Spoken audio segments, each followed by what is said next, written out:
Long ago in the beginning, before humanity walked upon the earth, heaven itself stood in peace, a realm of purity and divine harmony where angels, beings of light and service, dwelled in the presence of God. But in the ancient texts, there is a story not told in many places, a story found in the Book of Enoch. The Watchers, as they were called in the Book of Enoch, were a group of angels chosen to watch over the earth and its inhabitants. But they were not content with their task. As time passed, their hearts grew restless. They began to desire more than mere observation. They desired to intervene. They desired to descend. The Book of Enoch reveals that these angels, led by their chief Azazel, made a fateful decision. They chose to defy God's will and descend to earth. There they taught humanity forbidden knowledge, secrets of the heavens, of war, and of beauty. They gave mankind secrets of the stars, of magic, of weaponry, gifts that were never meant for mortal hands. They did not simply observe, they took matters into their own hands.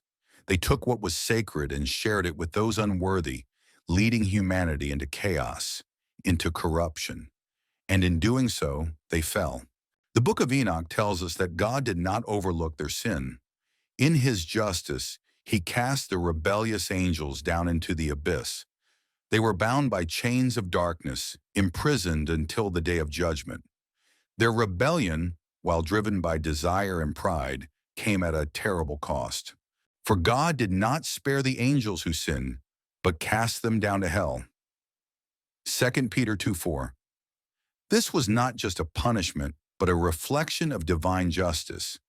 The angels who defied their Creator would pay the price of their pride, and their fall would echo throughout the ages. The fall of the Watchers speaks a timeless lesson. It is a warning against the dangers of pride and the temptation to exceed one's limits. The angels in the Book of Enoch were tasked with guarding the world, yet they overstepped their boundaries. They allowed desire and temptation to cloud their judgment, and they paid the price. But there is a truth in this story. Beyond the judgment, no one is beyond redemption. Though the Watchers fell into the abyss, the path of repentance is always open for those who seek it. The Book of Enoch is not just a story of angels who fell from grace. It is a reminder of the power of choices. It calls us to remember that each decision we make has consequences, and the path of humility, discipline, and alignment with divine will is the only way forward. Even when angels fall, there is always hope. Even in the deepest darkness, light remains. Choose your path wisely, for the choice is yours. And when you face temptation, remember, the Watcher's fall was not the end of the story. It was a warning to all who walk this earth. Thank you for journeying through the hidden realms of the Book of Enoch with me. If this story spoke to your heart, please like, share, and subscribe. Together, let us walk the path of truth, redemption, and grace.